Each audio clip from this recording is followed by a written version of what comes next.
Welcome back. Well, keeping our focus on this call for restructuring and how do we proceed. We've got Mr. Emmanuel Mok, who is the National Chairman, National Transformation Party. Thank you for coming out this morning. Good morning. Well, speaking about this, I mean, it's as I said initially, too, it really raises a lot of concern for everybody because of different voices, different groups. Yeah. What do you think we should do moving forward? Well, definitely, I think we should look at the 2014 Constitutional Conference report, because that report was actually a very in-depth one. Take the issue of constitutionalism, which is the foundational basis for running a country.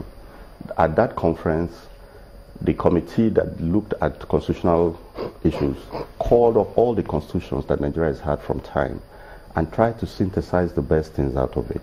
So going forward, I need us to look at the 2014 Constitutional Conference 1. 2, we need to pay attention to the fact that the way Nigeria presently is structured is a limiting state on the people. And also the people do not have rights to protect themselves. And that should not happen. And the federal government is too powerful. And then Nigeria is too diverse. Nigeria is like an extremely diverse country. Okay? Now, if the federal government... Can it be de-diversed? Can it be de-diversed? It can be de-diversed by when you create a constitution that gives the people freedom to do certain things. There are certain things, like the American ambassador was saying, schools have school boards. Okay, you cannot have a situation where, say, a child in Adamawa or a child in Cross River, these two people have two different environments. Okay, let's say Bayelsa, it's a very riverine place. In primary school, I'm sure that if the schools were, say, at local government level for primary and secondary school or, say, state level, there are certain things they would teach the children in Bayelsa that they don't need to teach the one in Adamawa. Because while Adamawa is a Sahelian environment, the heat and the sand and sandstorms issues they have there, you don't have it in Bayelsa.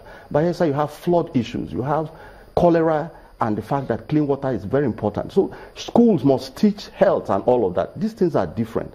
So Nigeria needs to sit down to discuss and to give power to the people. You can't have a situation like I saw once where,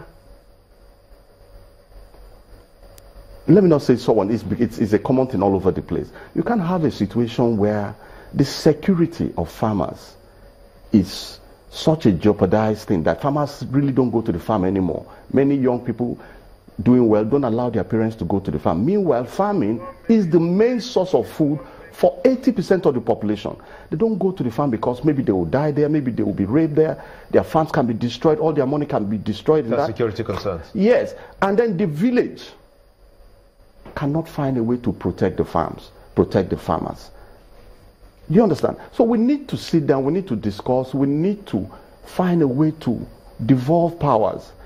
We are all citizens with equal rights. Do you understand?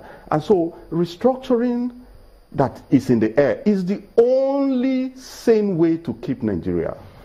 For me, we must sit down, we must discuss properly, we must put all the issues on the table.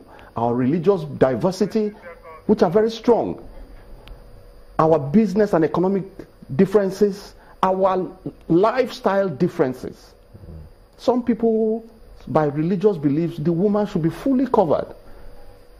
Personally, to me, I do not see the reason for that. Do you understand? And so we must create room for each other. So it begins with identifying that there is a difference. There are differences, and we must accommodate them if we are going to live together. We'll take you from that point when we return in a moment. Don't go away. Welcome back, and we were speaking about the fact that you say people need to talk and table all of this, but how do we proceed with this talk? That seems to be, of course, starting something is always very difficult. You have people who think, look, you can't implement the 2014 Confab report because they say the North wasn't represented. Some say they were not democratically elected delegates who were there. And so, federal government, please jettison that report. Anybody that says that is being economical with the truth. The 2014 Constitutional Conference had in attendance all the key voices of all the regions. All the key voices of all the regions. The voices you really hear. Or let me not say all. Let me say 80%, 75%. And I tell you, when you have that group, when you have that number, there's nothing you will do that you have 100% of all the voices. You can't do that. You can't put together that. You can't even manage that number for a country as large as Nigeria. Now, the Constitutional Conference of 2014 had something else. They had a cap that you must have 70% consensus. What that meant was that you could not just take decisions based on simple majority. You had to carry the country along. And for you to carry the country along, you had to compromise. There are tough things. There are tough things. There are tough issues we must deal with in this country. Take like the South-South. So environmentally degraded, devastated. It's not even in the news as it should be. Then look at what happened in the last 6 months, 1 year, that the military have been destroying illegal refineries and destroying it in such a crude and environmentally devastating way, and it didn't seem to matter. Black suit destroying the place. Now, if we restructure the country as it was in the First Republic, and this South-South region had control of its resources, had control of security, governance, and all of that,